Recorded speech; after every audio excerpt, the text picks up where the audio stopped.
اعوذ باللہ من الشیطان الرجیم بسم اللہ الرحمن الرحیم وقال الذين اشركوا لو شاء الله ما عبدنا من دونه من شيء نحن ولا آباؤنا ولا حرمنا من دونه من شيء كذلك فعل الذين من قبلهم فهل على الرسل الا البلاغ المبين۔ اور جن لوگوں نے شرک کیا وہ کہتے ہیں کہ اگر اللہ چاہتا تو نہ ہم اسے چھوڑ کر کسی چیز کی عبادت کرتے اور نہ ہی ہمارے آباء و اجداد، اور نہ ہی اس کے بالمقابل ہم کسی چیز کو حرام ٹھہراتے۔ تو ایسے ہی ان لوگوں نے بھی کیا جو ان سے پہلے گزر چکے ہیں، تو رسولوں پر بھلا اس کے سوا کیا ذمہ داری ہے کہ واضح طور پر وہ پہنچا دیں۔ یہ سورۃ النحل کی آیت نمبر 35 ہے۔ گزشتہ ہفتہ ہم نے اس کا درس دیا تھا، کچھ آگے تک کچھ آیات پڑھی گئی تھی، لیکن پتہ چلا کہ انٹرنیٹ کی خرابی کی وجہ سے یہاں سے درس نہیں ہو سکا ہے، ریکارڈ نہیں ہوا، تو ہم یہاں سے آیت نمبر 35 سے درس کر رہے ہیں۔ تو اس آیت میں مشرکین کی یہ کٹھوجتی نقل ہوئی بیان ہوئی ہے کہ وہ جو شرک کر رہے تھے اس کے بارے میں وہ یہ تعویل اور توجیہ کرتے کہ اگر یہ چیز غلط ہوتی تو اللہ اسے روک دیتا، اور چونکہ نہیں روکا ہے تو اس کا مطلب یہ ہے کہ ہم جو کچھ کر رہے ہیں یہ بالکل درست ہے۔ ترجمہ میں نے کیا کہ وقال الذین اشرکوا لو شاء اللہ ما عبدنا من دونہ من شیء نحن ولا آباؤنا، یعنی یہ چیز پہلے سے چلی آ رہی، ہمارے آباء و اجداد کے وقت سے چلی آ رہی ہے، ہم نے اسے ایجاد نہیں کیا ہے۔ تو اگر اللہ کی مشیت نہ ہوتی تو ہم اس کے سوا کسی اور کو کیوں عبادت کرتے؟ گویا وہ جو جن بتوں کو بنا کر ان کی پرستش کر رہے تھے، ان کی عبادت کر رہے تھے، ان کے لیے اپنے اس شرک کی وہ دلیل اس کو سچ ٹھہرانے کے لیے اور صحیح ثابت کرنے کے لیے یہ دلیل دیتے تھے کہ اللہ تعالیٰ نے روکا نہیں۔ اللہ تعالیٰ کے تو اختیار میں سب کچھ تھا، تو اس نے سب کچھ اختیار ہونے کے باوجود روکا، تو اس کا مطلب یہ کہ ہم نے جو کچھ کیا اور کر رہے ہیں وہ درست ہے۔ تو اپنا بھی حوالہ دیا اور اپنے آباء و اجداد کا، مطلب یہ کہ یہ زمانے قدیم سے یہ روایت چلی آ رہی ہے۔ اسی طرح سے قریش میں اور عربوں میں ایک روایت اور بھی جاری تھی، وہ یہ کہ بعض حلال چیزوں کو جو وہ خود بھی حلال سمجھتے تھے عام حالات میں، لیکن انہی میں سے کچھ چیزوں کو انہوں نے حرام ٹھہرا دیا تھا مخصوص حالات میں۔ اس کا ذکر سورہ مائدہ میں ہوا ہے، بحیرہ، صائبہ، وسیلہ، حام وغیرہ کے ناموں سے۔ تو کچھ اونٹ اور جانور مویشی مخصوص حالات میں کہ اسے مثلا کسی کے نام پہ چھوڑ دیا، یا کوئی کسی بت کے نام پہ نظر اس کو کر دیا اور اس کو چھوڑ دیا، یا کوئی اونٹ مثلا اتنی عمر کو پہنچ گیا یا اس سے اتنے وہ بچے پیدا ہوئے اتنی بار، وغیرہ وغیرہ۔ اس طرح مختلف توہمات کے تحت انہوں نے بعض حلال چیزوں کو جو ان کے یہاں حلال تھی، مثلا اونٹ حلال تھا اور بھیڑ بکری یہ سب حلال تھے، لیکن کچھ مخصوص حالات میں کچھ نام دے کے، جن میں بحیرہ ہے، صائبہ ہے، وسیلہ ہے، حام ہے، اس طرح کے نام دے کر انہوں نے حرام قرار دیا تھا۔ تو اس کے بارے میں وہ کہتے ہیں کہ اگر یہ حرام چیز تھی تو اللہ تعالیٰ نے اس کی اجازت کیوں دی؟ ہم آج تک کرتے چلے آ رہے ہیں زمانے قدیم سے۔ اس کا مطلب یہ بھی ہے، اس کے بارے میں کہتے ہیں کہ یہ چیز ہم نے جو کی وہ درست ہے۔ تو ان کی جو کٹوجتی تھی، اس کے بارے میں اللہ تعالیٰ نے فرمایا کہ كَذَلِكَ فَعَلَ الَّذِينَ مِن قَبْلِهِمْ، ایسے ہی ان لوگوں نے بھی کیا جو ان سے پہلے گزرے ہیں، یعنی اس سے پہلے کی جو قومیں گزری ہیں اور جو شرک میں مبتلا تھیں، ان کے ہاں بھی اسی طرح کا بگاڑ تھا، تو وہ بھی اسی چیز کا حوالہ دیتے کہ ہمارا یہ جو عمل ہے یہ آباء و اجداد کے وقت سے ہوتا چلا آ رہا ہے، اور اس پہ اللہ تعالیٰ نے کوئی نکیر نہیں کی، اس کو روکا نہیں، جبکہ اس کی وہ چاہتا تو روک سکتا تھا، اس کے پاس قدرت تھی، تو نہیں روکا، تو اس کا مطلب جو کچھ ہم کر رہے ہیں وہ درست۔ تو اب اس کے بعد جب یہ ان کا ان قوموں کا، قریش کا، ان سے پہلے کی بگڑی ہوئی قوموں کا جب یہ حال تھا، اللہ تعالیٰ نے فرمایا کہ فَهَلْ عَلَى الرُّسُلِ إِلَّا الْبَلَاغُ الْمُبِينُ، تو بھلا رسولوں پر بلاغ مبین کے سوا اور کیا ذمہ داری؟ یعنی اب رسولوں کی ذمہ داری یہ نہیں ہے کہ جو دعوت وہ لے کر آئے ہیں اور پیش کر رہے ہیں اسے انہیں زبردستی منوا بھی لیں، بلکہ ان کا کام صرف یہ ہے کہ بلاغ مبین، یعنی بالکل واضح طور پر کہ کوئی شک اور شبہ کی گنجائش نہ رہے، اس میں کوئی کمی نہ رہے، وہ بلاغ مبین کا فریضہ انجام دے دیں، اس کے بعد پھر ان کی ذمہ داری ختم ہو جاتی ہے. کوئی ایمان لایا نہیں لایا، مومن ہے کافر ہے، ان کی کوئی ذمہ داری نہیں ہے. اور پھر اگلی آیت میں یہ جواب دیا کہ وَلَقَدْ بَعَثْنَا فِي كُلِّ أُمَّةٍ رَسُولًا أَنِ اعْبُدُوا اللَّهَ وَاجْتَنِبُوا الطَّاغُوتَ. ہم نے ہر امت میں رسول بھیجا اسی پیغام کے ساتھ کہ اللہ کی بندگی کرو اور طاغوت سے احتراز کرو، اجتناب کرو. یعنی اس سے رسول اللہ صلی اللہ علیہ وسلم اور قریش کے اندر جو آپ کی بعثت ہوئی ہے کہ ان سے پہلے ہر امت میں ہم نے جو بھی رسول بھیجا یہ وہی اسی پیغام کے ساتھ بھیجا. یعنی ماضی میں جتنے بھی رسول آئے ہیں ہر ایک کی دعوت میں صرف یہی پیغام ملے گا کہ بس اللہ کی بندگی. تو یہ یہاں پہ شرک کی کوئی گنجائش نہیں ہے. ہم نے ہر ایک کو اس پیغام کے ساتھ بھیجا کہ اپنی امت کو، اپنی قوم کو جا کے بتا دیں، یہ پیغام دے دیں کہ اللہ ہی کی بندگی کرو اور طاغوت سے اجتناب کرو. تو اللہ کی عبادت اور اللہ کی بندگی اس پہ بارہا جو ہے گفتگو ہو چکی ہے. یعنی اس میں پرستش بھی ہے، اس میں اطاعت بھی ہے، اس میں غلامی بھی ہے وغیرہ وغیرہ. اور اجتناب طاغوت یعنی طاغوت سے بچنا، یعنی اس سے دور رہنا، اس کا مطلب یہ ہے کہ شرک سے اجتناب. تو شرک جو ہے یہاں پہ طاغوت جو لفظ ہے طاغوت سے بچو، تو اس میں جو شرک کے لیے جس چیز کو پیش کیا جاتا ہے یا جس شخص کو پیش کیا جاتا ہے اس کا نام لے لیا گیا. یہ تمام بت جو ہے نا جو بنائے جاتے ہیں وہ بت اپنی جگہ پہ وہ طاغوت ہیں، چاہے وہ کسی پیغمبر ہی کے کیوں نہ بت ہو، تو وہ بت اپنی جگہ پہ طاغوت ہے. تو طاغوت جو ہے طغیان سے بنا ہوا ہے. فَأَمَّا مَنْ طَغَى جیسے ہے سرکشی کرنا، تو طاغوت یہ مبالغے کا صیغہ اس کے معنی ہوں گے طغیان میں حد سے بڑھا ہوا، سرکشی میں حد سے زیادہ بڑھا ہوا شخص. تو اس کا مطلب یہ ہوا کہ وہ شخص جو خود اپنی خدائی کا دعویٰ کر لے، نمبر ایک. دوسرے یہ کہ وہ کسی غیر اللہ کی خدائی کا مدعی ہو، یعنی خود اپنے بارے میں تو نہ کہے. جیسے فرعون نے کہا اپنے بارے میں کہ وہ رب اعلیٰ، اپنے رب اعلیٰ انا ربکم الاعلیٰ، اس نے اعلان کیا کہ میں تمہارا رب اعلیٰ ہوں. تو یہ تو اس نے خود اپنے بارے میں کہا. لیکن کوئی دوسرا شخص مثلا فرعون کے جو وہ تھے اندھ بھکت، وہ کہیں فرعون کے بارے میں کہ ہاں یہ رب اعلیٰ ہے، تو یہ سرکش طاغوت ہو گئے. اسی طرح سے ہر وہ نظام جو اللہ کی اطاعت اور اس کی عبادت سے الگ ہے وہ کیا ہے؟ طاغوت ہے. تو اس سے اجتناب کی دعوت دی گئی. تو معلوم یہ ہوا کہ تمام رسول جو آئے وہ ایک ہی پیغام لے کر آئے، اور وہ پیغام تھا اللہ کی بندگی کا. اور اس کے بالمقابل جو ہوتا ہے وہ شرک، وہ طاغوت پرستش، تو اس سے اجتناب کا حکم دیا ان کو. تو فرمایا کہ پھر ان کی دعوتوں کے نتیجے میں جو کیا ہوا وہ یہ کہ فَمِنْهُمْ مَنْ هَدَى اللَّهُ وَمِنْهُمْ مَنْ حَقَّتْ عَلَيْهِ الضَّلَالَةُ. تو ان میں سے کچھ ہیں جن کو اللہ نے رہنمائی ہدایت دی، اور کچھ ہیں جن کے اوپر گمراہی مسلط ہو کر رہی. یعنی اس دعوت کے نتیجے میں یہ نہیں ہو کہ سب کے سب لوگ جو ہے وہ ایمان لائے اور مسلمان ہو گئے. تو کچھ کو جو ہے ہدایت ملی اللہ کی طرف سے، تو ہدایت دینے والا اللہ ہے، کچھ کو اللہ تعالیٰ نے ہدایت دی. لیکن کچھ ہیں وہ دوسرے جن کے اوپر گمراہی مسلط ہو گئی. اس کا مطلب یہ ہے کہ یہ وہ لوگ تھے جو گمراہی کے خریدار تھے، جن کے اندر ہدایت کی طلب نہیں تھی. وہ انبیاء کی دعوت کے منکر اور مکذب تھے، جھٹلانے والے تھے. اس لیے گمراہی ان کے اوپر مسلط ہو گئی، ٹک کے رہ گئی. تو یہ بات فرمانے کے بعد اللہ تعالیٰ خطاب کر کے کہتے ہیں اس وقت جو قرآن کے مخاطبین تھے قریش کے لوگ، فَسِيرُوا فِي الْأَرْضِ فَانظُرُوا كَيْفَ كَانَ عَاقِبَةُ الْمُكَذِّبِينَ. تو تم ملک میں چل پھر کر دیکھو، چلو پھرو اور پھر دیکھو کہ ان جھٹلانے والوں کا انجام کیا ہوا. ملک، ارض سے مراد ملک ہے، تو اس سے مراد وہی جو اس وقت علاقہ پورا سعودی عربیہ کا ہے، اور خاص طور سے شمال کی طرف وہ جو اردن کا علاقہ ہے اس طرف عاد اور سمود اور ان قوموں کے باقیات ملتے ہیں. ان کے بارے میں فرمایا کہ یہ قومیں جو یہاں پہ پہلے تھیں اور ان کے اوپر عذاب نازل ہوا، تو دیکھو یہ جھٹلانے والے لوگ تھے. تو جب انہوں نے اپنے اپنے وقت میں انبیاء کو جھٹلایا تو پھر ان کا کیا انجام ہوا تم خود اپنی آنکھوں سے جا کے دیکھ لو. مطلب یہ ہے کہ آج تمہارے درمیان حضرت محمد صلی اللہ علیہ وسلم ہیں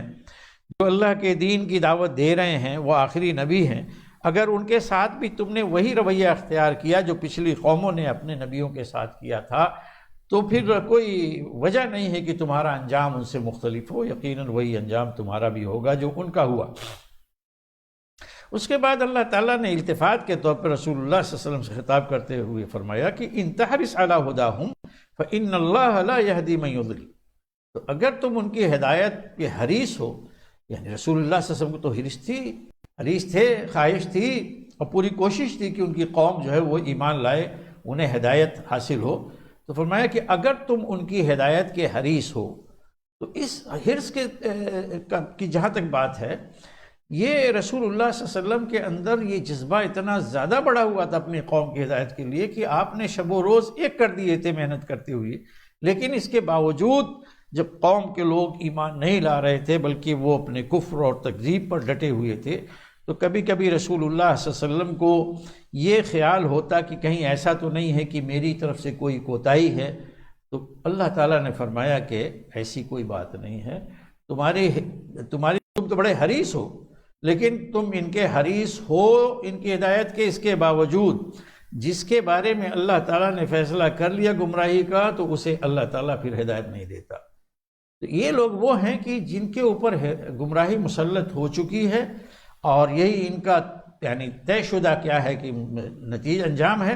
تو اب انہیں اللہ تعالیٰ جو ہے وہ ہدایت نہیں دیتا۔ وَمَا لَهُم مِّن نَاصِرِينَ، اور کہ انہیں کوئی بچانے والا بھی نہیں ہے، ان کی کوئی مدد کرنے والا بھی نہیں ہے۔ وَأَقْسَمُوا بِاللَّهِ جَهْدَ أَيْمَانِهِمْ لَا يَبْعَثُ اللَّهُ مَن يَمُوتُ بَلَىٰ وَعْدًا عَلَيْهِ حَقًّا وَلَٰكِنَّ أَكْثَرَ النَّاسِ لَا يَعْلَمُونَ۔ پھر وہ لوگ جو تھے وہاں پہ مشرکین، نہ صرف یہ کہ اپنے شرک کے بارے میں انہوں نے یعنی حجت کی، اب جو انہیں بات سنائی جاتی تھی آخرت کی جواب دہی، اور اب آخرت ہوگی، قیامت ہوگی، مرنے کے بعد دوبارہ لوگ اٹھائے جائیں گے اور حساب کتاب ہوگا، تو اس کا انکار کرتے تھے وہ۔ ماننے کے نتیجے میں حقیقت میں وہ ان کی پکڑ ہوتی تھی، کیونکہ اگر مان لیں تو پھر یہ ہے کہ حساب کتاب ہوگا۔ اب یہ ایسے ہی مشرک قوموں کا ہوا ہے، اور بلکہ گنہگار لوگوں کا بھی یہی وہ ہے کہ وہ عموماً یا تو گنہگار ہوتے ہیں کہ آخرت میں انہیں بچاؤ کی کوئی شکل نہیں ہوتی، تو پھر باطل سہاروں کا جو ہے نا شفاعت کرنے والے، سفارش کرنے والے ان کا جو ہے سہارا لیتے ہیں، باطل سہارے ان کو ڈھونڈتے ہیں، یا پھر بالکل انکار ہی کر دیتے ہیں کہ آخرت نہیں ہوگی۔ لیکن کوئی باطل سہارے ڈھونڈے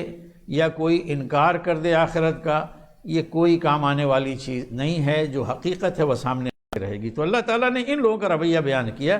کہ یہ اللہ کی قسمیں کھاتے ہیں بڑی زوردار، جہد ایمانہم، بڑی محنت سے، یعنی بڑا مبالغہ آمیز انداز میں وہ اللہ کی قسمیں کھاتے ہیں۔ کیا قسمیں کھاتے ہیں؟ کھا کے کہتے ہیں کہ لا یبعث اللہ من یموت، جو لوگ مر جاتے ہیں اللہ انہیں نہیں اٹھاتا، نہیں اٹھائے گا، دوبارہ ان کو زندہ نہیں کرے گا، یعنی جو مر گئے ختم بات، اب اللہ تو ان کو جو ہے دوبارہ زندہ نہیں کرے گا۔ تو اس کا جواب دیا بلا وعدن علیہ حقا، یقیناً ہو کے رہے گا ایسا، یہ اللہ کے اوپر لازمی وعدہ ہے، ایک وعدہ برحق ہے جو اللہ کے اوپر ہے، یعنی اللہ کے ذمے ایک لازمی وعدہ ہے، جب اللہ کا وعدہ ہے تو وہ پورا ہو کے رہے گا۔ وَلَٰكِنَّ أَكْثَرَ النَّاسِ لَا يَعْلَمُونَ، لیکن لوگوں کی اکثریت اس حقیقت سے جو ہے ناواقف ہے، وہ جانتے نہیں ہیں۔ اور کیوں یہ جو ہے نا لوگوں کو زندہ کرے گا اور کیوں آخرت برپا ہوگی، اگلی آیت میں اس کا جواب دیا جا رہا ہے، اس کی توجیہ کی جا رہی ہے، یا حکمت بیان کی جا رہی ہے۔ لِيُبَيِّنَ لَهُمُ الَّذِي يَخْتَلِفُونَ فِيهِ وَلِيَعْلَمَ الَّذِينَ كَفَرُوا أَنَّهُمْ كَانُوا كَاذِبِينَ، تاکہ اللہ تعالیٰ ان کے لیے اس حقیقت کو واضح کر دے جس میں وہ اختلاف کرتے رہے ہیں، یعنی دنیا میں دین کے معاملے میں جو اختلاف تھا اس چیز کو وہ ان کے سامنے واضح کرے۔ دیکھیں یہ دنیا میں جو ہے نا، یہاں پہ بھی اللہ تعالیٰ نے واضح کیا ہے، یہ قرآن جو ہے مثال کے طور پر یہ ہمارے آپ کے سامنے اللہ کی طرف سے واضح چیز ہے، بالکل اس میں ہر ایک چیز واضح ہو گئی۔ لیکن یہاں پہ چونکہ انسان کو آزادی ملی ہوئی ہے، اختیار ملا ہوا ہے اس طرح سے کہ وہ چاہے تو مانے، وہ چاہے تو انکار کر دے، چاہے تو وہ خود اپنی خدائی کا اعلان کر دے یا ہزار خدا بنا دے، دعویٰ کر دے، یہاں پہ کوئی اس کو پکڑ نہیں سکتا، وہ منمانی کرتا ہے۔ یہ ساری چیزیں دنیا کی جو ہیں وہ آخرت میں نہیں رہیں۔ ختم ہو جائیں گی. تو وہاں پہ اصل حقیقت سامنے آئے گی. یہاں پہ تو کوئی نہیں مانتا. بعض لوگوں نے کہا قرآن کے بارے میں ایسا 10 قرآن میں جو ہے تصنیف کر سکتا ہوں, سمجھے. اور آج تو پتہ نہیں دنیا میں کتنے لوگ پیدا ہو گئے ہیں مختلف قوم میں. کوئی قرآن کو جلا رہا ہے, کوئی کیا کر رہا ہے, کوئی اس کی بے حرمتی کر رہا ہے, توہین کر رہا ہے, اور پھر یہ ہے کہ اس کا انکار کر رہا ہے, اس پہ ہنس رہا ہے, مذاق اڑا رہا ہے. یہ ساری چیزیں ہو رہی ہیں. تو ان کو کون سمجھانے جائے؟ جس کی سمجھ میں نہ آئے کون سمجھانے جائے؟ تو اللہ تعالیٰ وہاں پہ قیامت کر کے بتائیں گے, یہ دیکھو تم ہنس رہے تھے نا, یہ حقائق ہیں جن کو تم مان رہے تھے نا, یہ دین کے بارے میں تم اختلاف کر رہے تھے. تو لِيُبَيِّنَ لَهُمُ الَّذِي يَخْتَلِفُونَ فِيهِ, اس لیے اللہ لوگوں کو مرنے کے بعد دوبارہ زندہ کرے گا کہ اللہ تعالیٰ ان کے سامنے یہ حقیقت واضح کر دے کہ جس میں وہ اختلاف کر رہے تھے وہ ہے کیا چیز, درست کیا چیز ہے. اور تاکہ وہ لوگ جنہوں نے کفر کیا وہ جان لیں کہ وہ جھوٹے تھے.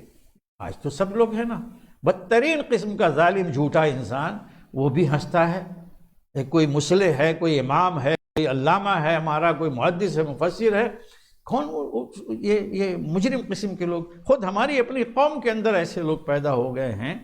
جو علماء کو ٹارگٹ کرتے ہیں. علماء میں ہر کسی کو نہیں, کوئی جو ہے نا, بعض لوگ علماء کے نام پہ دھبا بنے ہوئے ہیں, وہ عالم ہیں بھی نہیں لیکن عالم کی شکل انہوں نے لبادہ اوڑھ رکھا ہے, وہ ہیں. تو میں ان کی بات نہیں کرتا, لیکن علماء اچھا ایسے جو بگڑے ہوئے لوگ ہیں ان کے ساتھ تو لوگ کچھ نہیں, بڑے وہ جا رہے ہیں. میں نے ایک صاحب کو دیکھا, وہ محفل سماع جو ہے منعقد کر رہے ہیں, اور وہ اپنے آپ کو ان کو شیخ الاسلام بھی کہا جاتا ہے. یعنی افسوسناک بات ہے, یعنی مذاق کی کوئی حد ہوتی ہے. وہ شیخ الاسلام ہے. اس کے بعد سارے احمق جو ہے نا ان کے ساتھ کھڑے ہو گئے. کسی کی ٹوپی اتنی اونچی ہے, کسی کا ایسے, کسی کی عجیب شکلیں بنائی ہوئی ہیں. وہ سب محفل سماع منعقد ہے اور کوئی صاحب قوالی گا رہے ہیں, اور وہ اچانک اٹھے جھوم رہے ہیں, اور سارے لوگ کھڑے ہو گئے. اور اس کے بعد وہ پتہ نہیں کہاں سے میں وہ دیکھا کہ اس طرح سے میں بچپن میں ہم نے اپنے ہاں دیکھی تھی قوالیاں, اس میں تو میں نے نہیں دیکھا. اب پاکستان میں دیکھا قوالیاں وہاں کی آ رہی ہیں, تو لوگ نوٹوں کی گڈی لے کے کھڑے ہوتے ہیں یوں کر کے, ایسے جو ہے نا یہ اٹھ کے جاتے ہیں, اور ظالم لوگ اللہ کی دی ہوئی نعمت کو یوں مذاق اڑاتے ہیں. پھر قوال کے اوپر یوں ایک ایک کر کے نشاور کرتے جاتے ہیں, ایک ایک سر پہ پھینکتے چلے جاتے. تو وہ صاحب جو ہے سما کی وہ محفل منعقد ہوتی ہے. تو خیر میں کہہ رہا تھا کہ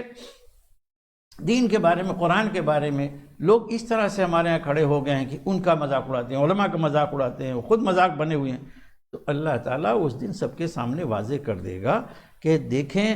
حقیقت کیا ہے, اور یہ کہ یہ جھوٹے لوگ ہیں. اب پتہ چلا کہ تم جھوٹے ہو.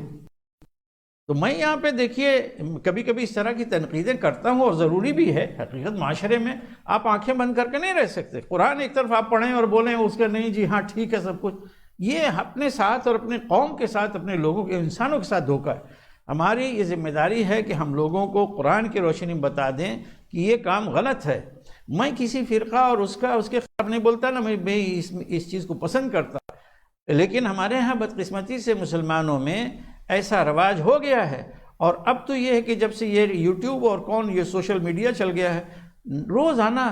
انتہائی کمینے قسم کے لوگ اس پہ بیٹھے ہوئے ہیں کہ وہ اچھا بڑے فنکار سب ہوتے ہیں, مجھے آج تک نہیں معلوم ہے, میں کچھ نہیں کرتا, لوگ ریکارڈ کرتے ہیں, مجھے یہ سب یعنی پتہ ہی نہیں ہے. وہ میں نے دیکھا, اس سے اندازہ ہوا کہ انتہائی جاہل اور احمق اور نالائق ان پڑھ قسم کے لوگ وہ لگے ہوئے ہیں. اور کیا ہیڈنگ لگائے,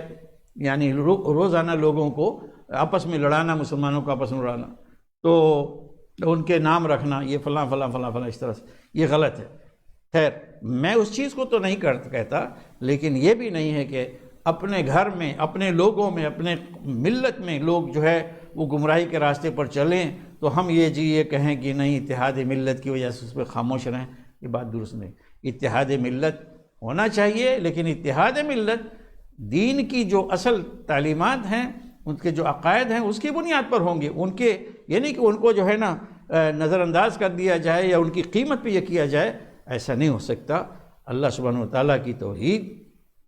اور آخرت پر ایمان, اور پھر اس دین کی جو تعلیمات ہیں وہ, اور جن چیزوں کو اللہ تعالیٰ نے حرام ٹھہرایا وہ حرام رہیں گی. کسی اس کے شیخ الاسلام کے کہہ دینے سے کوئی حرام چیز حلال نہیں ہو جاتی ہے. اور شیخ الاسلام کون ہوگا؟ کوئی جو ایسی جعلی لقب اپنے لیے کر لے تو شیخ الاسلام بن جائے گا؟ ایسا نہیں ہو سکتا. خیر انما قولنا لشیء اذا اردناہ ان نقول لہ کن فیکون۔ اب وہ لوگ جو سمجھتے تھے کہ دوسرا یہ ایک پہلو ہوتا تھا کہ اگر آخرت ہوگی یا مردوں کو زندہ کیا جائے گا تو کیسے ہوگا، تو یہ جو استبعاد ہے ذہن میں بات نہیں آتی تھی، اس کو بتلایا۔ اللہ تعالیٰ فرماتے ہیں کہ جب کسی چیز کے کرنے کا ہم ارادہ کر لیتے ہیں تو پھر ہمارے یہی بات ہوتی ہے کہ ہو جا، ہم کہتے ہیں ہو جا اور چیز ہو جاتی ہے۔ یعنی اس اللہ کے لیے کسی کو زندہ کرنا، مردوں کو زندہ کر دینا یا دوبارہ اٹھا کھڑا کرنا یہ کوئی مشکل کام نہیں ہے۔ ہمارے لیے تو ہر ایک چیز انتہائی اتنی آسان ہے کہ جب ہم محض اس کے کرنے کا ارادہ کر لیتے ہیں تو صرف یہ کہتے ہیں کہ کن فیکون، کن ہو جا اور وہ چیز ہو جاتی ہے۔ والذین ہاجروا فی اللہ من بعد ما ظلموا لنبوئنہم فی الدنیا حسنہ ولأجر الآخرۃ اکبر لو کانوا یعلمون۔ اب یہاں پہ ایک نمونہ بھی رکھ دیا کہ دنیا میں دیکھو تمہارے سامنے وہ لوگ ہیں جنہوں نے اللہ کے لیے قربانیاں دی ہیں، تو کیا وہ اور یہ تم سب برابر ہو جائیں گے؟ وہ اللہ کے لیے مشقتیں، دشواریاں ساری جو ہے جھیل رہے ہیں، اٹھا رہے ہیں، اور تم ہو کہ اللہ کے حقوق پر ڈاکہ ڈال رہے ہو، تو برابر ہو جائیں گے؟ چنانچہ یہاں فرمایا کہ جو لوگ جنہوں نے اللہ کی راہ میں اللہ کے لیے انہوں نے ہجرت کی، یعنی من بعد ما ظلموا، بعد اس کے کہ ان پر ظلم ڈھایا گیا، ظلم ان پر ہوا، یعنی انہیں ان کا ناطقہ بند کیا گیا، ان کا رہنا سہنا جو ہے دشوار کر دیا گیا، ان کی زندگی تنگ کر دی گئی، ان کے مال و دولت جو ہے چھین لی گئی، ان کی تجارت روک دی گئی وغیرہ وغیرہ، ان کا معاشی سماجی بائیکاٹ ہوا، ہر طرح کی چیز، یہ ان کے ساتھ ہر طرح کا جب ظلم ہوا تو اب وہ انہوں نے پھر کیا ہے کہ اللہ کی راہ میں ہجرت کی۔ ہجرت کیا ہوتی ہے؟ سب کچھ تج دینا اللہ کے لیے، دین کے واسطے، اللہ کے دین، اللہ کا دین اتنا محبوب ہوتا ہے اور اتنا بڑا حق ہوتا ہے کہ اس سے کسی بھی حال میں دستبردار نہیں ہونا ہے۔ دنیا ساری کی ساری چلی جائے، گھر بار ہر ایک چیز چھن جائے، وہ اس کے لیے تیار ہے۔ تو ہجرت فی اللہ جو ہے والذین ہاجروا فی اللہ، اللہ میں فی سبیل اللہ، دیکھیے ہجرت یہی ہوتی ہے، حقیقی جو ہجرت ہے، جو جس پہ ثواب ملتا ہے، جو اللہ تعالیٰ کے ہجرت کہلاتی ہے، یہی ہے۔ باقی ہر نقل مکانی وہ ہجرت نہیں ہوا کرتی، یا اٹھے تو یہاں سے ایک علاقے سے دوسرے علاقے میں چلے گئے تو پتہ چلا کہ اپنے ہی لوگوں میں رہ رہے ہیں اور مہاجر کہے جا رہے ہیں، یہ ہجرت نہیں ہے۔ اور نہ مہاجر کوئی مستقل لقب ہے، اور اصل لقب مہاجر کا تو وہ تھا، چلا گیا، وہ ان کے لیے مخصوص ہو گیا۔ ہاں ہجرت آج بھی ہو سکتی ہے کہ اگر کسی علاقے میں دین کے لیے، کہ مسلمان ہیں اس وجہ سے انہیں تنگ کیا جا رہا ہے، انہیں مجبور کیا جا رہا ہے کہ اپنے دین کو چھوڑیں،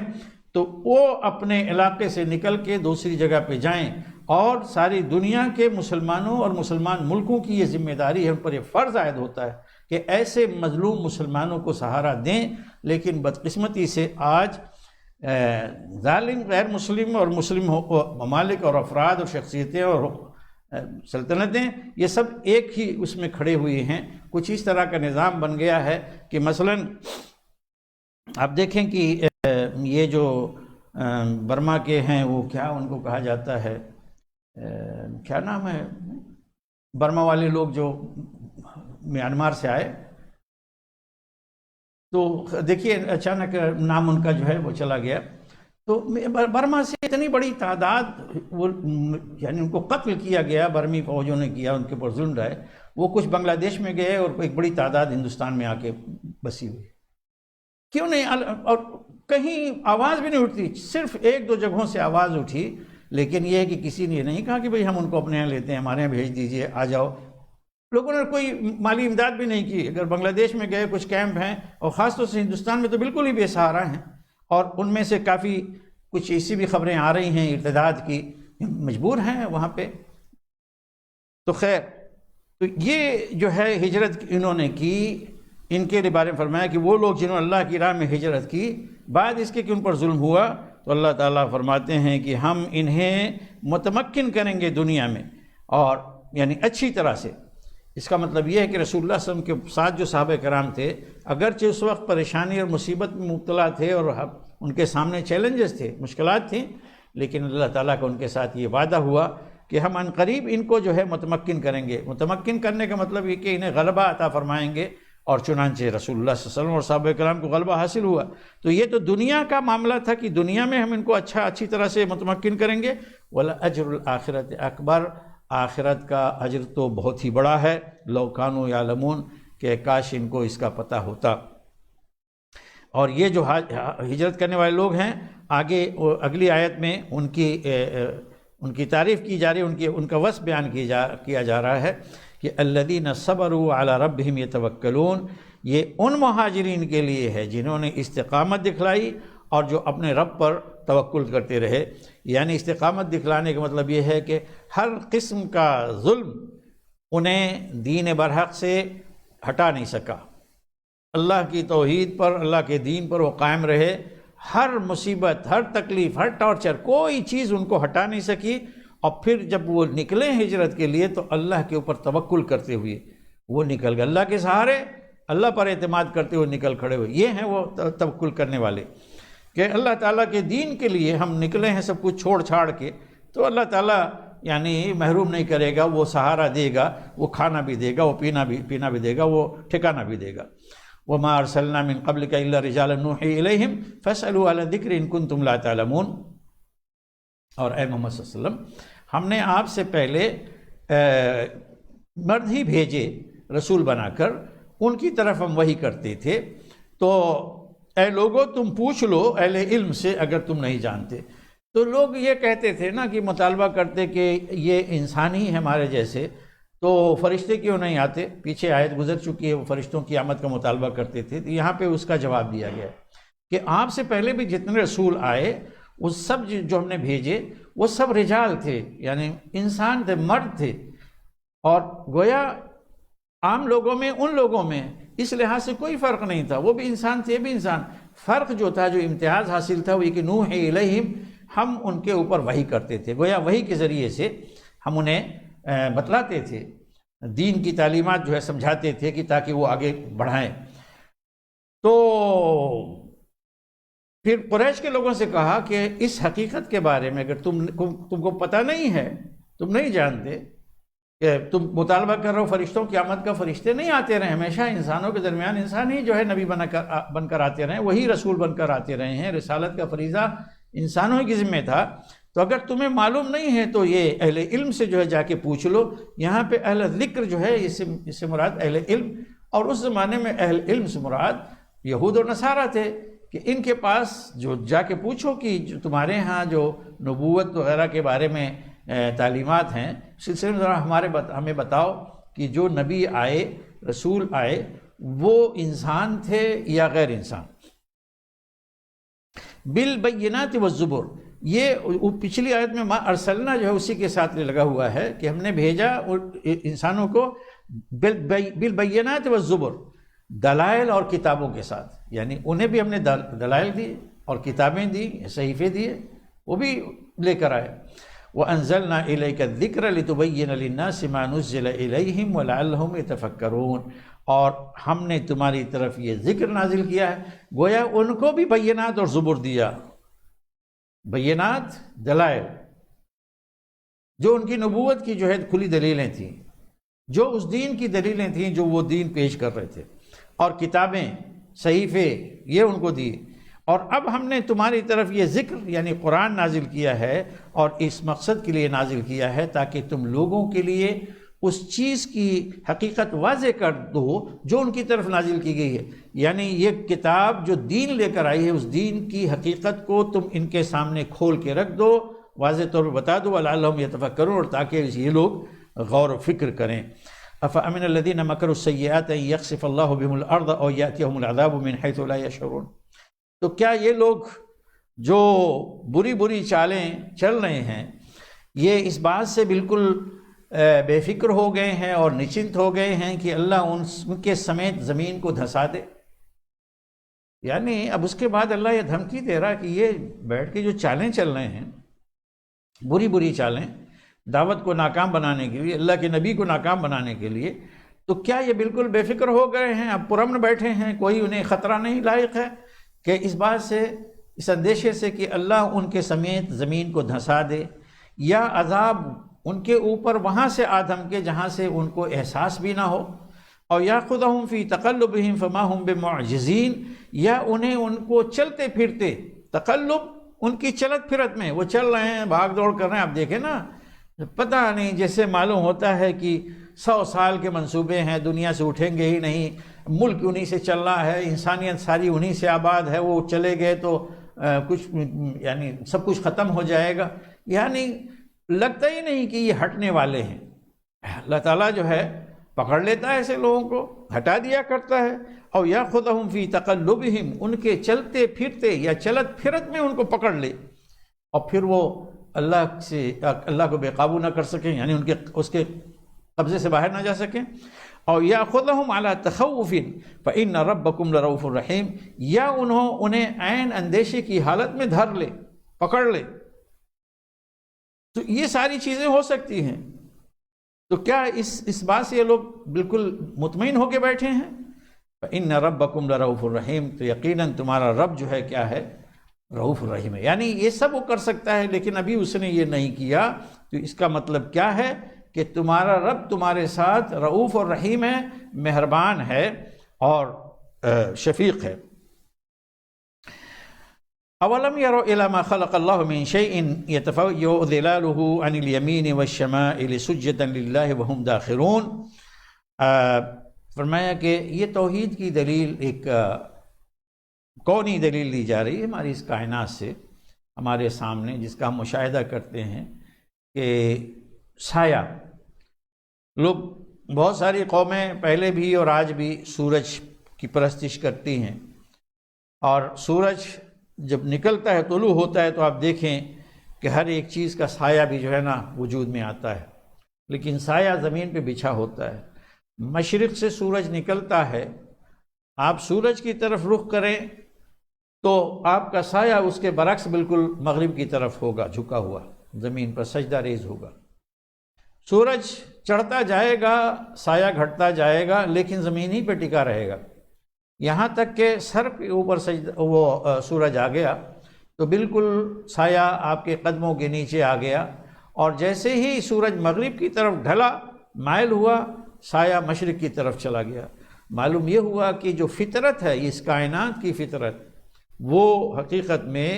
شرک کے خلاف ہے. وہ سورج پرستش، جو لوگ سورج کی پرستش کرتے ہیں، وہ سورج کی طرف جب رخ کریں گے تو خود ان کا اپنا سایہ ان کے خلاف ہوگا، وہ دوسری سمت میں ہوگا. تو یہاں پہ اس کو دلیل میں بیان کیا جا رہا ہے کہ کیا ان لوگوں نے غور نہیں کیا اس چیز پر، جو کچھ، ہر ایک چیز جو اللہ نے بنائی ہے، ما خلق اللہ من شیء، کہ جو چیزیں بھی اللہ نے بنائی ہیں ان کے اوپر غور نہیں کیا کہ یتفیأ ظلالہ عن الیمین والشمائل سجدا للہ، کہ اس کا سایہ دائیں اور بائیں سے متقلب ہوتا رہتا ہے، پلٹتا رہتا ہے، پھرتا رہتا ہے. یعنی سورج یوں آیا تو آپ کے دائیں سے نکلا یا بائیں سے نکلا، اور لیکن یہ ہے کہ سایہ جو ہے نا وہی اپوزٹ سائڈ میں رہتا ہے. تو سایہ جو ہے وہ دائیں اور بائیں سے متقلب ہوتا ہے، سجدہ ریز ہوتے ہوئے، اللہ کے سامنے سجدہ کرتے ہوئے، اور ان کے اوپر فروتنی ہوتی ہے. یعنی یہ تمام چیزیں جو اللہ تعالیٰ نے بنائی ہیں ان کے اوپر خود فروتنی طاری ہوتی ہے. اور یہ چیزیں جو ہے نا جتنی ہیں، سب کے سجدے وہ اپوزٹ ڈائریکشن میں ہوتے ہیں، اور وہ اللہ کے سامنے سجدہ ریز ہوتے ہیں. یعنی خود انسان، حتیٰ کہ کافر،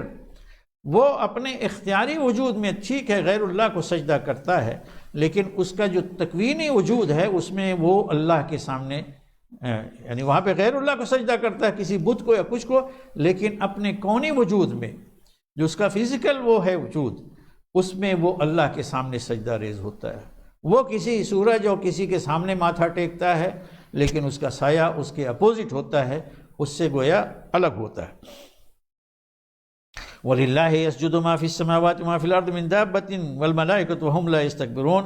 اور جو کچھ بھی آسمان و زمین میں جتنے بھی جاندار ہیں وہ سب اللہ ہی کے لیے سجدہ کرتے ہیں. فرشتے بھی اللہ کے سامنے جھکے ہوئے ہیں اور وہ سرتابی نہیں کرتے. یعنی فرشتے بھی بڑی مخلوق ہیں. یخافون ربهم من فوقهم ویفعلون ما یؤمرون. وہ اپنے رب سے جو ان کے اوپر ہے اس سے ڈرتے رہتے ہیں اور وہی کرتے ہیں جو انہیں حکم دیا جاتا ہے. تو فرشتوں کے بارے میں ان کا اعتقاد تھا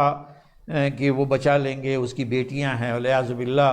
یہاں پہ بتایا کہ فرشتے بھی سرتابی نہیں کرتے، وہ بھی اللہ کے سامنے جھکے رہتے ہیں، اور اپنی تمام تر رفعت اور بلندی کے باوجود وہ اللہ کی بارگاہ سے بہت نیچے ہیں، اور اللہ کی بارگاہ بہت بلند ہے، سمجھے؟ تو یخافون ربہم من فوقہم، اپنے رب سے وہ ڈرتے رہتے ہیں، اندیشہ ناک ہوتے ہیں جو ان کے اوپر ہے۔ اللہ کی یعنی شان بہت بلند ہے،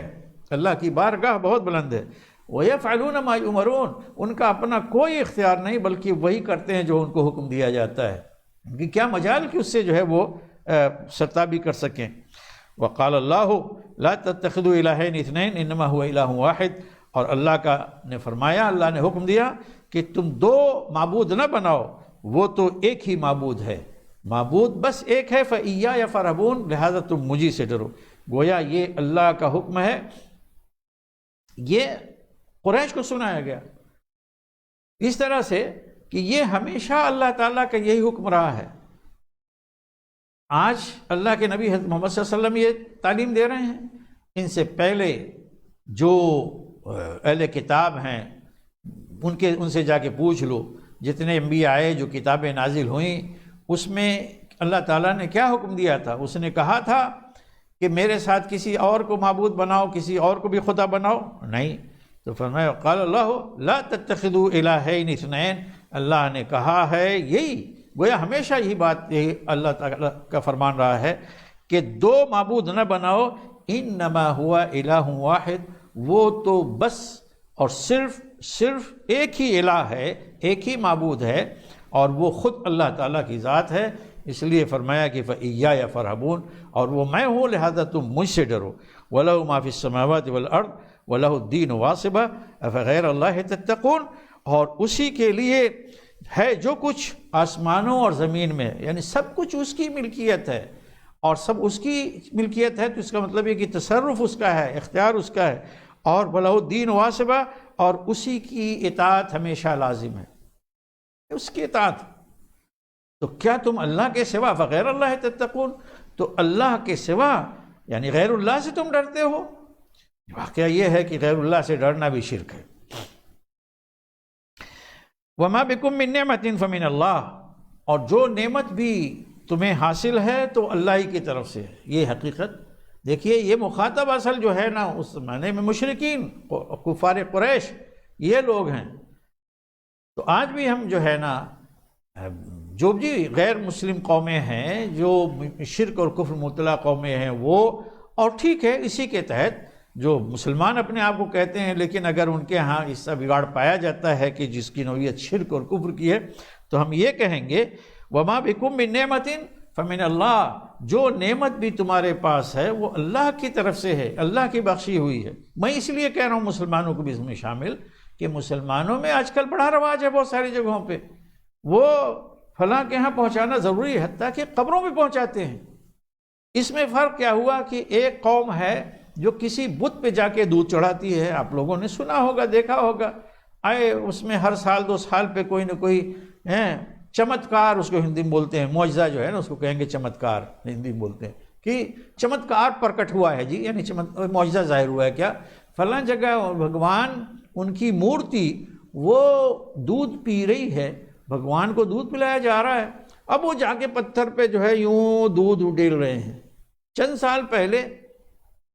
ایک مرتبہ بڑا مشہور ہوا، کہیں ایک جگہ ہوا کہ شیو ان کے بھگوان جو ہے نا وہ پتہ چلا کہ دودھ پی رہے ہیں۔ اب اس کے بعد اچانک دیکھتے دیکھتے نہ صرف ہندوستان میں ایک شہر میں بلکہ ہندوستان کے تمام شہروں میں، پھر اس کے بعد پتہ چلا ہانگ کانگ میں بھی، اس کے بعد پتہ چلا سنگاپور میں، اور پتہ نہیں امریکہ برطانیہ میں، ہر جگہ جہاں پہ مندر ہیں جو جا کے جو ہے نا وہ جھانک کے دیکھ رہے ہیں، ہاں واقعی تو دودھ پی رہے ہیں، واقعتاً ایسے ہی، یعنی عقل ماری جاتی ہے۔ اب اس کے بعد پوری قوم دودھ لے کے دوڑ پڑی، وہ جا کے ٹینکر دودھ پلائے گئے، اور دلی میں تو یہ انکشاف ہوا کہ صاحب وہ بڑے ہوشیار قسم کے لوگ یوں بنا کے اور پائپ لگا کے وہ باہر دور جا کے لگایا ہوا ہے، تو یہاں سے دودھ گراتے ہیں، وہاں نکلتا ہے، اور پھر وہاں سے وہ ہوشیار قسم کے لوگ سپلائی کرتے ہیں اور کماتے ہیں، ایسے ہی گھی ہوتا ہے، ایسے کیا۔ اینی وے ہمارے ہاں کیا کرتے ہیں کہ لوگ پہنچ کے چلے جاتے ہیں فاتحہ اس پہ چڑھانے کے لیے، نذر نیاز کرنے کے لیے کہ یہ بھینس کا پہلا دودھ ہے یا پہلوٹھی ہے یا فصل کوئی ہوئی ہے، تو جا کے وہاں پہ ان کو دینا۔ ظاہر ہے کہ قبر والا تو قبر میں تو پہنچے گا نہیں، نہ قبر والے صاحب کھائیں گے، تو وہ ہوتا ہے وہاں پہ متولی و مجاور قسم کے بدتمیز اور جو ہے نا ظالم وہ بیٹھے ہوئے ہیں، وہ بیٹھ کے کھاتے ہیں۔ یہ حرام ہے، سراسر حرام ہے اور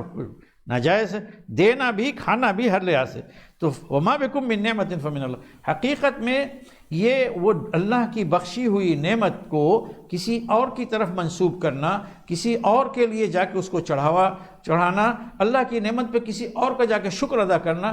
یہ بہت ہی بڑی جو ہے نا ناشکری اور کفر ہے۔ تو جو کچھ تمہارے پاس نعمت ہے وہ اللہ ہی کی طرف سے ہے۔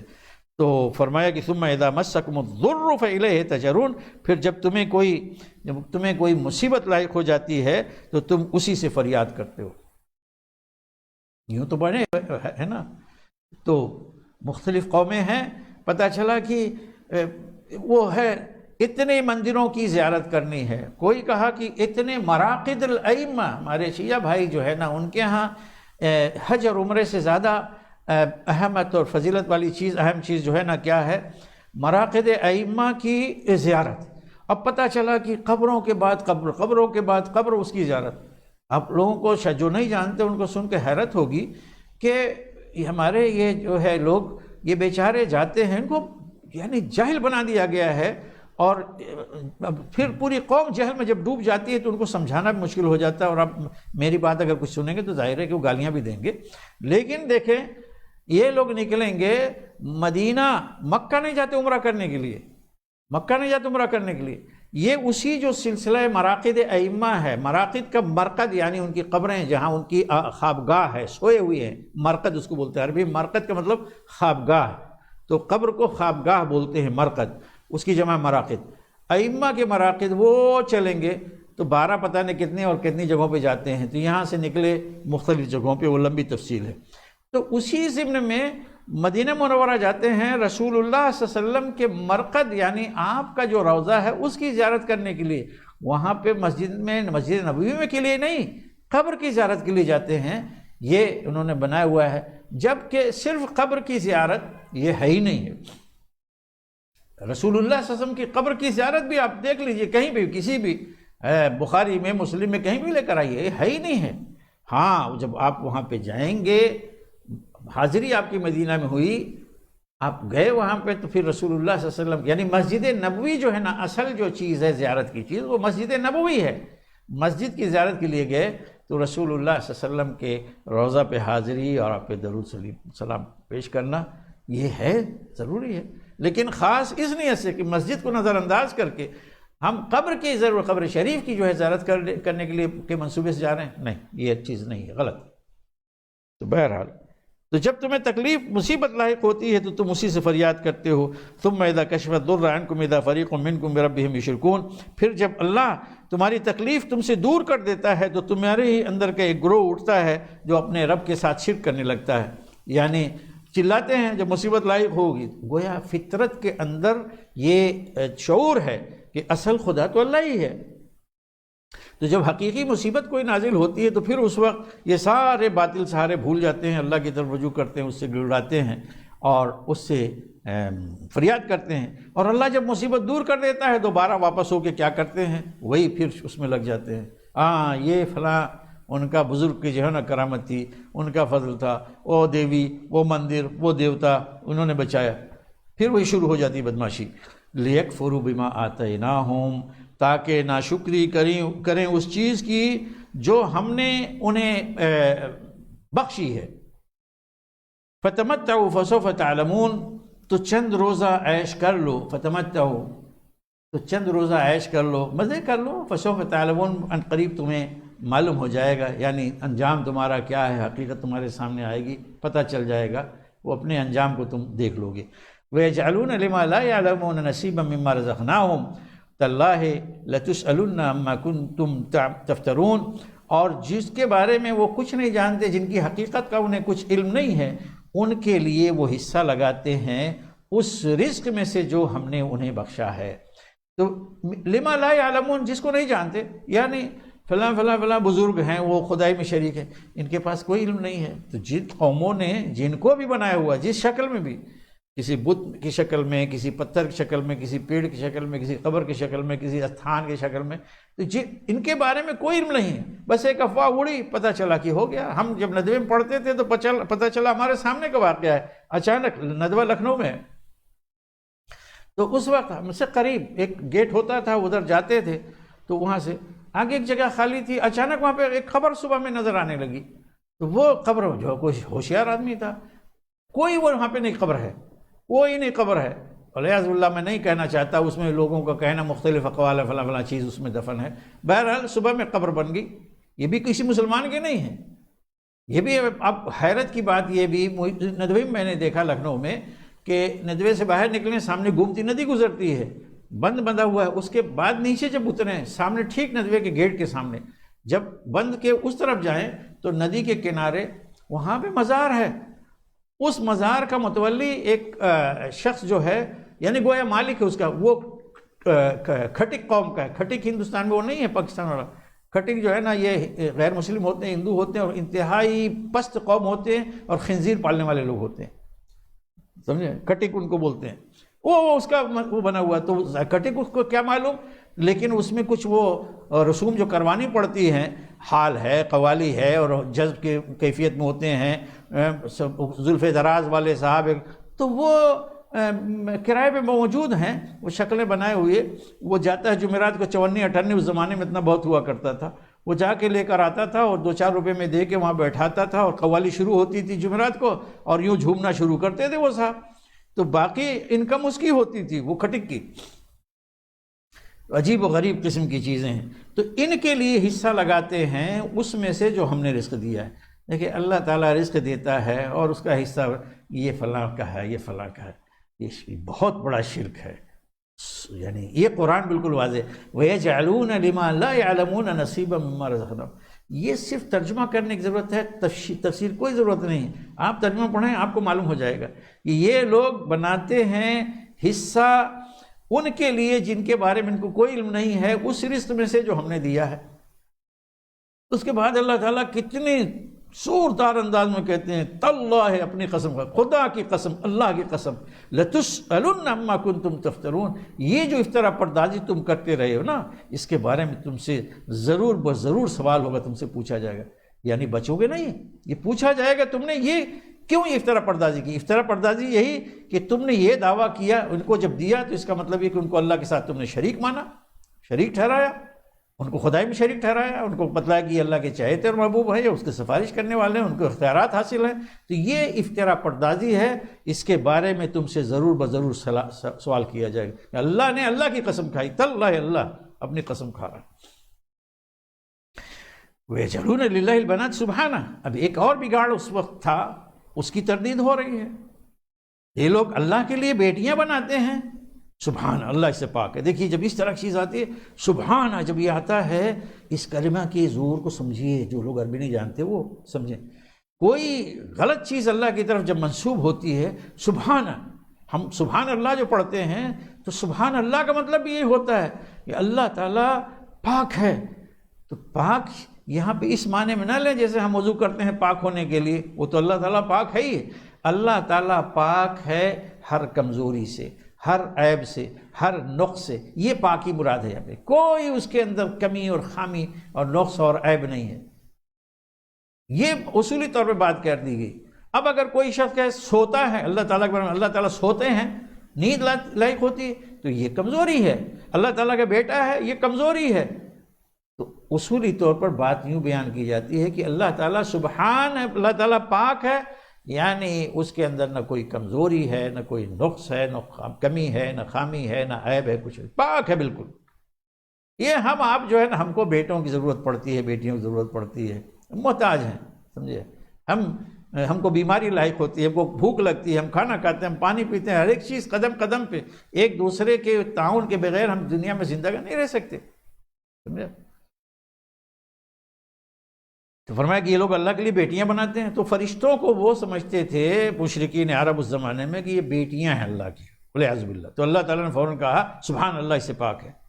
وَلَهُم مَّا يَشْتَهُونَ، اور ان کے لیے ہے وہ جو وہ چاہیں، یعنی اللہ کے لیے تو بیٹیاں اور اپنے لیے جو چاہیں وہ وَإِذَا بُشِّرَ أَحَدٌ بِالْأُنثىٰ، جب ان میں سے کسی کو لڑکی کی بشارت سنائی جاتی ہے، یعنی تمہارے گھر بیٹی پیدا ہوئی ہے، جب اس کو بتایا جاتا ہے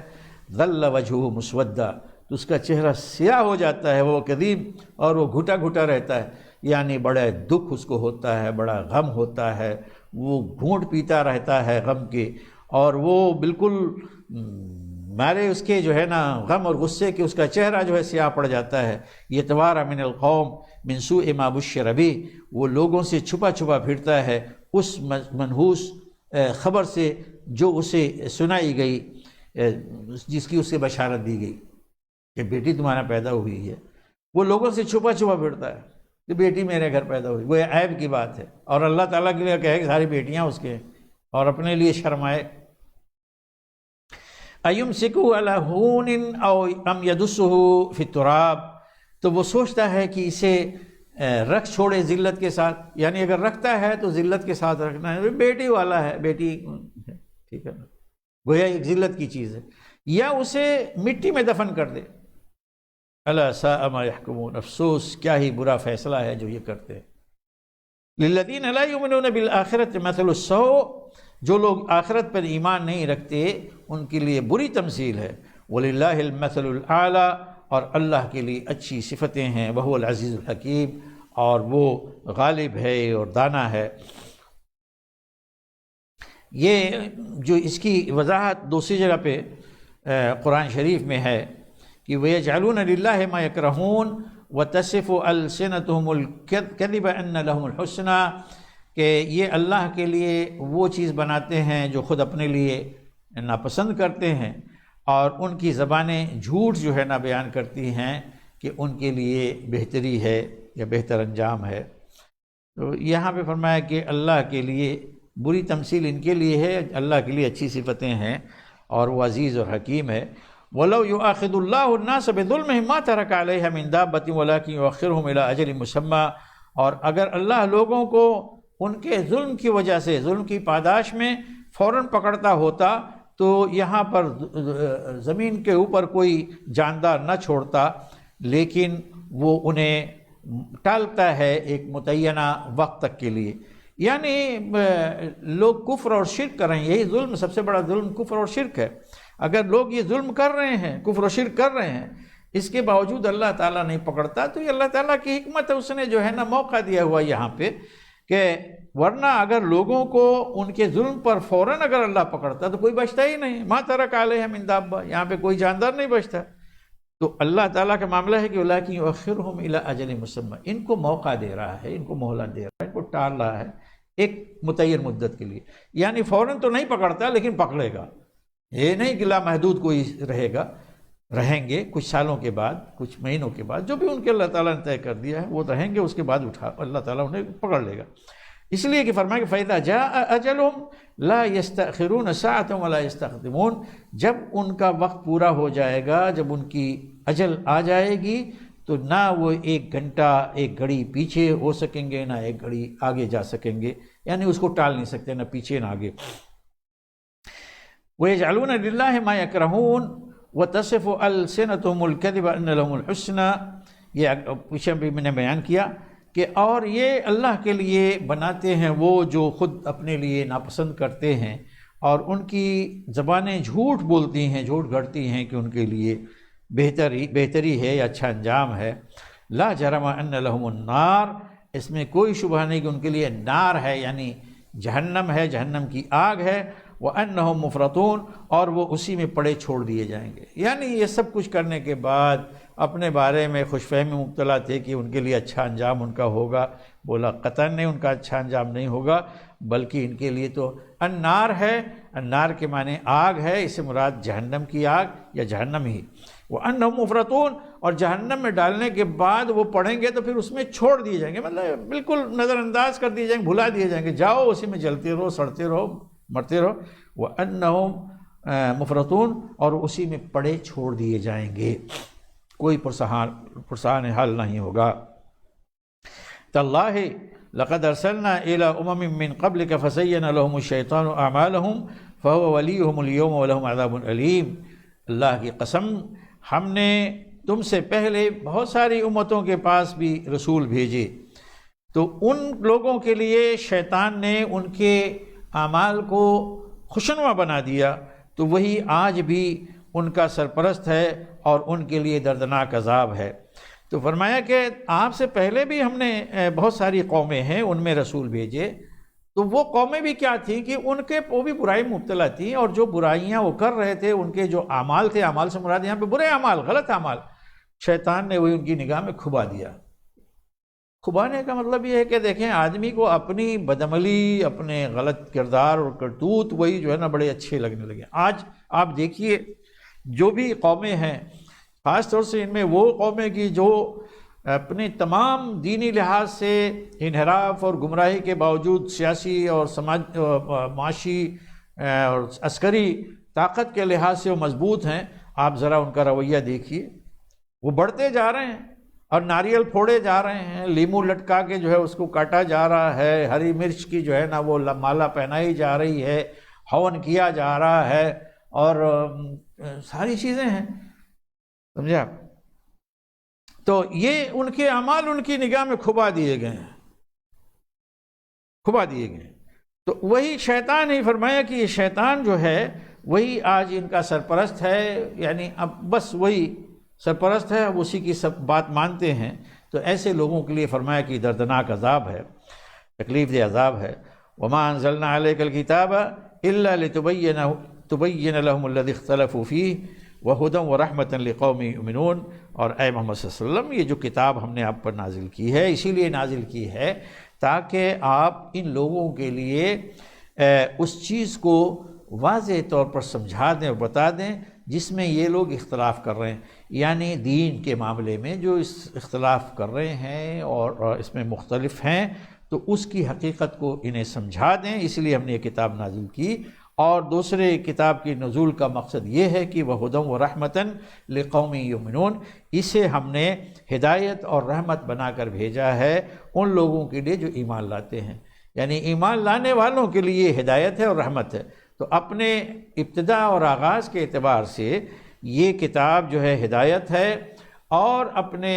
انتہا اور انجام کے اعتبار سے کتاب کیا ہے؟ اہل ایمان کے لیے رحمت ہے۔ وَاللَّهُ أَنزَلَ مِنَ السَّمَاءِ مَاءً فَأَحْيَا بِهِ الْأَرْضَ بَعْدَ مَوْتِهَا إِنَّ فِي ذَلِكَ لَآيَةً لِقَوْمٍ يَسْمَعُونَ۔ اب یہاں سے پھر اس طرح کی نشانیاں بیان ہو رہی ہے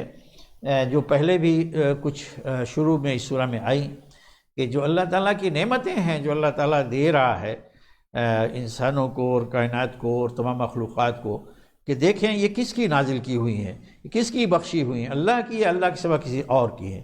اور پھر اس کے ذریعے سے بہت ساری چیزیں ثابت ہوتی ہیں۔ یہاں مثلا یہاں پہ فرمایا کہ اللہ نے آسمان سے پانی نازل فرمایا تو اس سے زمین کو اس کی موت کے بعد زندہ کر دیا،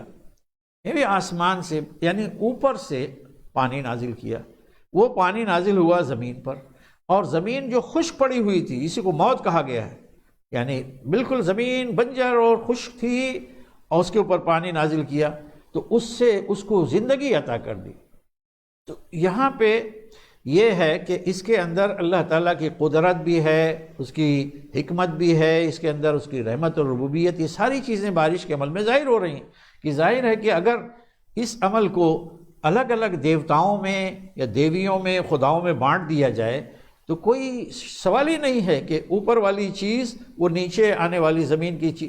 مخلوقات کے لیے سازگار ہو۔ یہ سازگار ہے تو اس کو توافق کہا جاتا ہے، توافق، کہ اس اوپر اور نیچے میں بالکل تال میل ہے، یکسانیت ہے، اوپر سے جو چیز نازل ہوئی وہ عین نیچے والوں کی ضرورت ہے۔ اس کا مطلب ہے کہ اوپر اور نیچے زمین اور آسمان دونوں میں ایک ہی ارادہ کر فرمایا، وہ اللہ کا ارادہ ہے۔ اور پھر اس سے قیامت کی اور بعث بعد الموت کی بھی دلیل ہوتی ہے کہ جس موت کو، زندگی کو موت کے بعد کی زندگی تم لوگ بہت بعید سمجھتے ہو،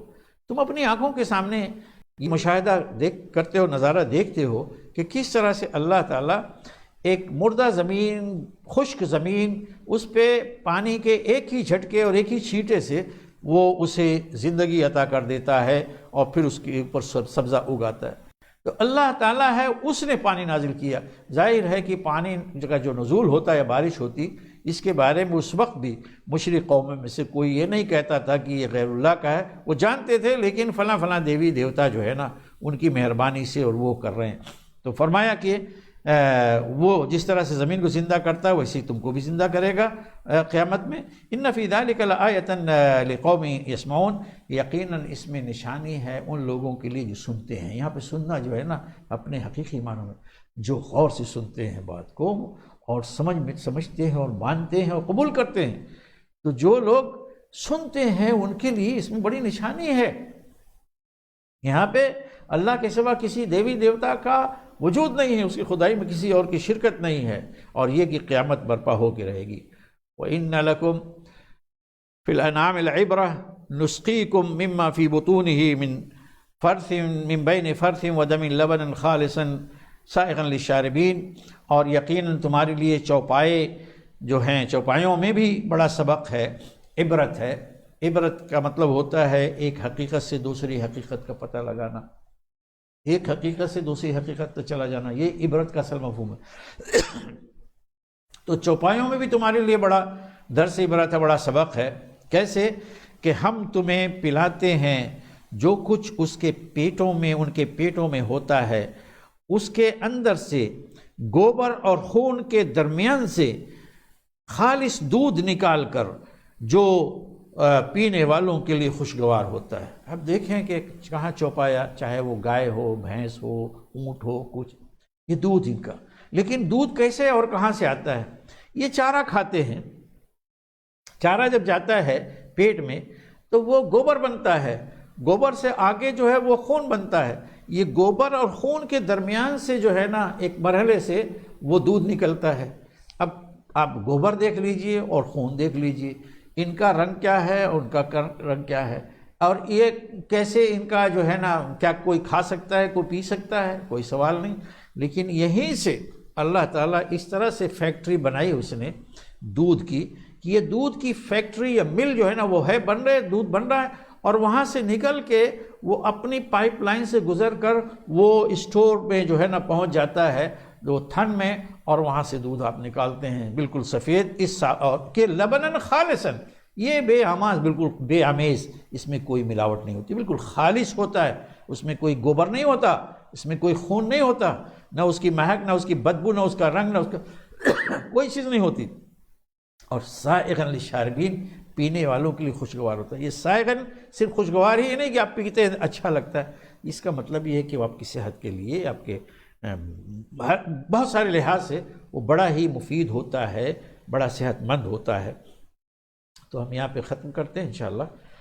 اگلے ہفتہ ہم جاری رکھیں گے۔ وآخر دعوانا ان الحمدللہ رب العالمین۔